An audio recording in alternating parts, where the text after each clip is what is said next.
Good morning students. एक बार फिर ज्ञानगर senior secondary school किंसरिया की ज्योग्राफी एसएसटी ऑनलाइन क्लासेज में आप सभी का हार्दिक स्वागत एवं अभिनंदन।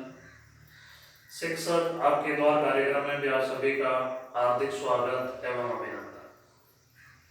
स्टूडेंट्स, उम्मीद कर रहा हूँ कि आप लगातार एसएसटी की ऑनलाइन क्लासेज का उपयोग ले रहे हैं और नोट्स के रूप में भी इनको लिखने का प्रयास कर रहे हैं, क्योंकि जब तक आप नोट्स के रूप में अपना खुद का नोट्स नहीं बनाओगे तब तक आपको उतना आनंद नहीं आ पाएगा जितना आपको सीधे तौर पर मिलना चाहिए। तो स्टूडेंट्स, अभी तक अपन अध्ययन करते हैं लेसन 8 में वाटर रिसोर्स जल संसाधनों के बारे में, जिसमें से अपन ने शुरुआती समय के अंदर जल के आंकड़े पढ़े। उसके बाद में केंद्र सरकार और राज्य सरकारों के माध्यम से संचालित विभिन्न परियोजनाओं के बारे में भी आपने जानकारी प्राप्त की। कल अपन ने अध्ययन किया था बांकड़ा नागल परियोजना के बारे में, तो देश की सबसे बड़ी बहुउद्देशीय परियोजना है। बांकड़ा नागल परियोजना के बारे में मैंने आपको क्वेश्चन भी बताए थे कि किस टाइप के क्वेश्चन उसके अंदर बनते हैं। आज अपन अध्ययन करेंगे दूसरी केंद्र शासित परियोजना, जिसका नाम है दामोदर नदी घाटी परियोजना। ये दूसरी महत्वपूर्ण परियोजना दामोदर नदी घाटी परियोजना। स्टूडेंट्स, ये किस नदी के ऊपर बनी हुई है? दामोदर नदी के ऊपर बनी हुई है, इसलिए इस परियोजना का नाम क्या हो गया? दामोदर नदी घाटी परियोजना हो गया। ये भी ध्यान रखना है, यह स्वतंत्र भारत की पहली परियोजना थी, स्वतंत्र भारत की प्रथम परियोजना थी। क्वेश्चन बना लिया जाता है, देश की पहली बहुउद्देशीय परियोजना कौन सी थी? तो दामोदर नदी घाटी परियोजना है, वो पहली देश की महत्वपूर्ण परियोजना थी, तो पहली देश की परियोजना ये मानी जाती है। इस दामोदर नदी के बारे में हमें जानकारी होनी चाहिए। दामोदर नदी घाटी परियोजना में सबसे पहले दामोदर नदी के बारे में हम जानकारी प्राप्त करते हैं कि दामोदर नदी है। इस दामोदर नदी का उद्गम है वो कहां से होता है? भारत के मैप के अंदर अगर देखा जाए तो यहाँ पर बिहार का क्षेत्र पड़ता है, बिहार के नीचे झारखंड, और ये इलाका पश्चिम बंगाल का जो क्षेत्र है वो पड़ता है। बिहार के क्षेत्र के अंदर और झारखंड के क्षेत्र के अंदर एक पठार का क्षेत्र है जिसका नाम है छोटा नागपुर का पठार, छोटा नागपुर का पठार। तो ये दामोदर नदी का उद्गम क्षेत्र है, यहाँ से ये नदी है वो निकलती है छोटे नागपुर के पठारी क्षेत्र से। छोटे नागपुर के पठार के बाद में ये कुछ भाग में बिहार में और कुछ भाग इसका झारखंड के अंदर प्रवाहित होती है। बिहार और झारखंड इन दोनों क्षेत्रों के अंदर ये लगभग 290 किलोमीटर के आसपास है वो प्रभावित होती है। उसके बाद में ये पश्चिम बंगाल के अंदर चली जाती है। पश्चिम बंगाल के अंदर हुगली नदी है और हुगली जिला भी, और उसके अंदर ये हुगली नदी ऊपर से प्रवाहित होती है और उसके बाद में स्थिति कहाँ पर मिल जाती है? हुगली नदी के अंदर मिल जाती है। फिर हुगली नदी अंतिम रूप से कहाँ चली जाती है? बंगाल की खाड़ी के अंदर चली जाती है। तो छोटे नागपुर के पठार से निकलकर झारखंड है, सॉरी बिहार झारखंड के अंदर 290 किलोमीटर प्रवाहित होकर उसके बाद में पश्चिम बंगाल के अंदर हुगली जिले के अंदर दामोदर नदी किसमें मिल जाती है? हुगली नदी के अंदर मिल जाती है। और हुगली नदी अंतिम रूप से कहाँ जाकर चली जाती है? बंगाल की खाड़ी में चली जाती है। ये तो बात थी दामोदर नदी की परियोजना के बारे में।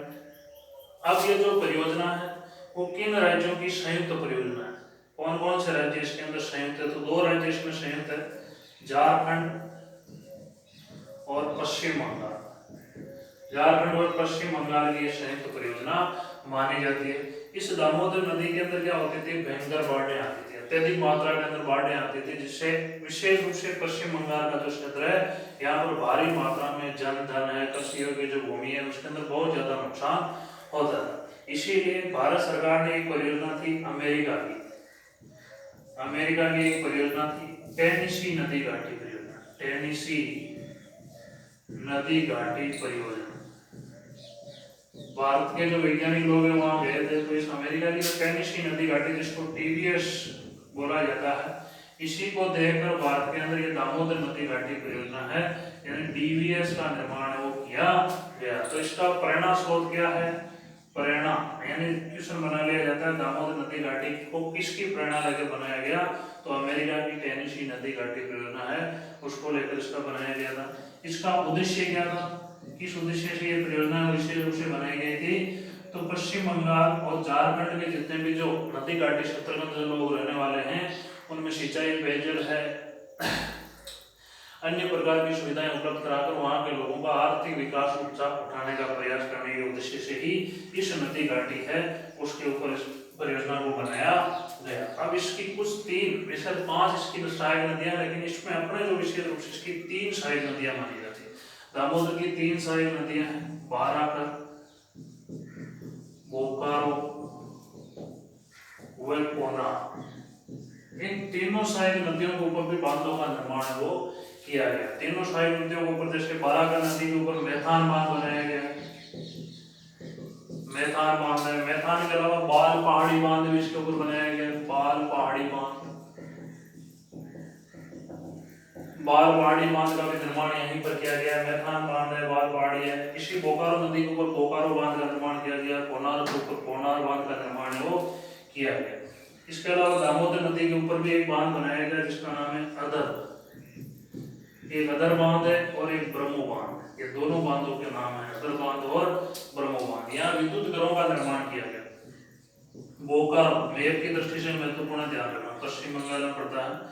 बोकारो है, चंद्रपुर है और दुर्गापुर, ये भी पश्चिम बंगाल में पड़ता है। दोनों मेप की दृष्टि से महत्वपूर्ण, बोकारो और दुर्गापुर। यहाँ पर बिजली बनाने वाले संयंत्र है वो विकसित किए गए और खेतों तक सिंचाई योग्य जल उपलब्ध कराने के लिए लगभग 2500 किलोमीटर लंबी क्या बनाएगी, नहरी प्रणाली विकसित की गई, यानी नहरों का निर्माण है वो किया गया। तो इस प्रकार से दामोदर नदी घाटी परियोजना थी इनसे संबंधित। अब देखो इसको नोट्स के रूप में आपको किस प्रकार से लिखना है दामोदर नदी घाटी परियोजना को। विशेष रूप से इसमें जो क्वेश्चन बनता है, जैसे पश्चिम बंगाल का शोक किस नदी को कहा जाता है, दामोदर नदी को। दामोदर नदी घाटी परियोजना किसकी प्रेरणा स्रोत है, किसको देखकर बनाया गया, अमेरिका की टेनेसी नदी घाटी परियोजना को देखकर इसको बनाया गया। इसका उद्गम स्रोत कहाँ है, छोटा नागपुर का पठारी क्षेत्र। दामोदर नदी घाटी परियोजना, दामोदर नदी घाटी परियोजना में सबसे पहले बात आती है संयुक्त राज्यों की। ये नोट्स के रूप में जैसे मैं आपको लिखा रहा हूँ वैसे लिखना, एग्जाम में भी इसी प्रकार से लिखना। संयुक्त राज्य है इसके पश्चिम बंगाल व झारखंड। दामोदर नदी बिहार में प्रवाहित होती है, लेकिन इसके जो संयुक्त राज्य है दोनों, इन दोनों का ही संयुक्त राज्य यानी जितना भी खर्चा वगैरह लगाया गया लाभ भी इन दोनों राज्यों को है वो प्राप्त होता है। योजना प्रारंभ, मैंने आपको बताया था कि भारत की पहली महत्वपूर्ण परियोजना सबसे पहले इसी को प्रारंभ किया गया है। हालांकि 1948 के अंदर अपन ने पढ़ा था भाखड़ा नागल परियोजना, वो भी प्रारंभ की गई थी, लेकिन इसे भी 1948 ईस्वी के अंदर ही प्रारंभ किया गया। सबसे पहले इसी को प्रारंभ किया गया था, इसीलिए भारत की क्या है प्रथम परियोजना, भारत की प्रथम परियोजना। बहुउद्देशीय जो नदियों के ऊपर बनाई गई परियोजना उनमें ये भारत की पहली परियोजना मानी जाती है। नदी का आपको पता है, शुरू में मैंने आपको बता दिया दामोदर नदी। अब इस दामोदर नदी के बारे में भी हमें जानकारी होनी चाहिए। दामोदर नदी का उद्गम अभी मैंने बताया था छोटा नागपुर का पठार, छोटा नागपुर का पठार। अब छोटे नागपुर के पठार से निकलने के बाद में ये कहाँ प्रवाहित होती है, पहले बिहार फिर झारखंड, बिहार व झारखंड। इन दोनों के अंदर लगभग कितने किलोमीटर बहती है, 290 किलोमीटर प्रवाहित होती है। बिहार और झारखंड में कितनी प्रवाहित होती है, 290 किलोमीटर। फिर कहाँ जाती है, फिर पश्चिम बंगाल, पश्चिम बंगाल के अंदर लगभग 240 किलोमीटर बहती है। बहकर कहाँ मिल जाती है, बहकर हुगली नदी में मिल जाती है। यानी दामोदर नदी किसकी सहायक नदी है, हुगली नदी की सहायक नदी। तो वहां पर ये नदी के अंदर मिल जाती है। इस दामोदर नदी को किस नाम से पुकारा जाता है, पश्चिम बंगाल कि शोक के नाम से भी इसको पुकारा जाता है। पश्चिम बंगाल का शोक कहा जाता है। क्यों कहा जाता है? भारी मात्रा में बाढ़ व अपरदन के कारण जन धन की हानि होती है, इसीलिए इसको किस नाम से पुकारा जाता है? पश्चिम बंगाल के शोक के नाम से पुकारा जाता है। इसकी सहायक नदियां भी मैंने 3 सहायक नदियां आपको बताई थी। सहायक नदियां 3 सहायक नदियां हैं, कौन कौन सी? बाराकर, बोकारो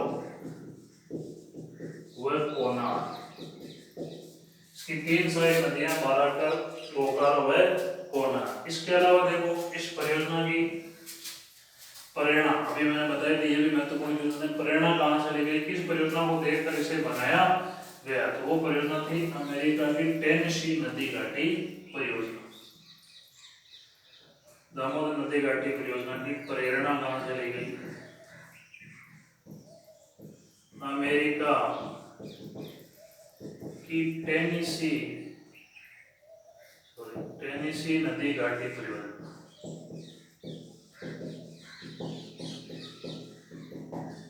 इसको शॉर्ट में भी कई बार दे दिया जाता है, तो TVS अमेरिका की टेनेसी नदी घाटी परियोजना है, उसको देखकर इसको बनाया गया। इसका उद्देश्य महत्वपूर्ण, इसका उद्देश्य क्या था?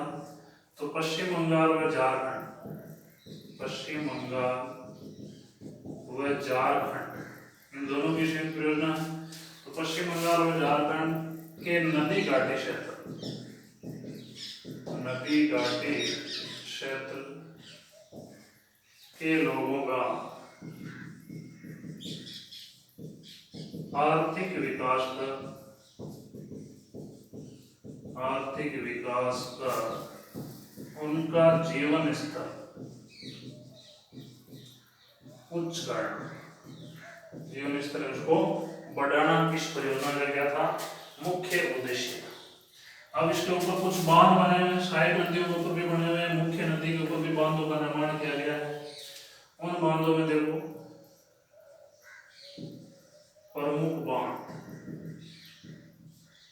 प्रमुख डैम कौन कौन से हैं? यहाँ मैं नदी दे देता हूँ और इधर बांध का नाम, डैम का नाम। जैसे बाराकर नदी इसकी सहायक नदी थी। बाराकर नदी के ऊपर मैथान बांध बना हुआ है, मैथान बांध, बाल पहाड़ी बांध व तिलैया बांध। मैथान बांध, बाल पहाड़ी बांध व तिलैया बांध किस नदी के ऊपर बने हुए हैं? बाराकर नदी के ऊपर बने हुए हैं। दूसरी इसकी मुख्य सहायक नदी थी बोकारो नदी। बोकारो के ऊपर बोकारो बांध बना, नदी के नाम के आधार पर ही बांध का नाम रख दिया गया। तीसरी इसकी सहायक थी कोनार नदी।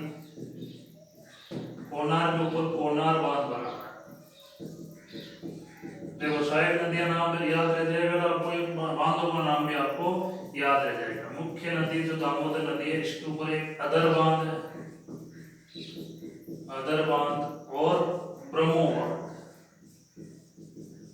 अदर बांध व ब्रह्मो बांध है वो बने हुए हैं। अब इसके ऊपर कुछ विद्युत घरों का भी निर्माण किया गया, बिजली बनाने वाले जो संयंत्र है वो भी लगाए गए, विद्युत घर।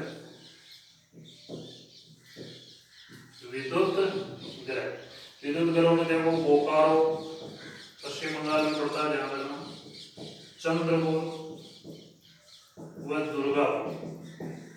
दुर्गापुर मैप की दृष्टि से भी महत्वपूर्ण है, ये पश्चिम बंगाल के अंदर पड़ता है। और लगभग नहरें कितनी निकाली गई? 2500 किलोमीटर लंबी नहरी प्रणाली का विकास किया गया। अब देखो इसमें से छोटे स्तर पर अगर प्रश्न बनते हुए तो दामोदर नदी किसकी सहायक नदी है? दामोदर का उद्गम स्थल कौन सा है? दामोदर नदी किन किन राज्यों के अंदर प्रवाहित होती है, किसकी सहायक नदी है? दामोदर नदी की सहायक नदियां कौन कौन सी है? और महत्वपूर्ण प्रश्न बनता है किस परियोजना को देखकर बनाई गई? तो अमेरिका की टेनेसी नदी घाटी परियोजना को देखकर बनाई गई। इसका उद्देश्य क्या था। उसके बाद में इसके ऊपर कौन कौन से बांध बने हुए, बांध वालों में मेष विद्युत ग्रह मेष की दृष्टि से महत्वपूर्ण है। इस प्रकार के छोटे क्वेश्चन तो इस प्रकार से बनते हैं। बड़ा क्वेश्चन आपको होमवर्क के अंदर करना है, दामोदर नदी घाटी परियोजना के बारे में बताइए। दामोदर नदी घाटी परियोजना के बारे में बताइए। तो स्टूडेंट इसी प्रकार से आप एसएसटी की ऑनलाइन क्लास के आनंद लेते रहिए। जो चीज आपको समझ में नहीं आ रही वो कमेंट बॉक्स में जरूर लिखें। कमेंट नहीं आ रहे हैं आपको, कमेंट बॉक्स के अंदर जरूर लिखें। जय हिंद, जय भारत।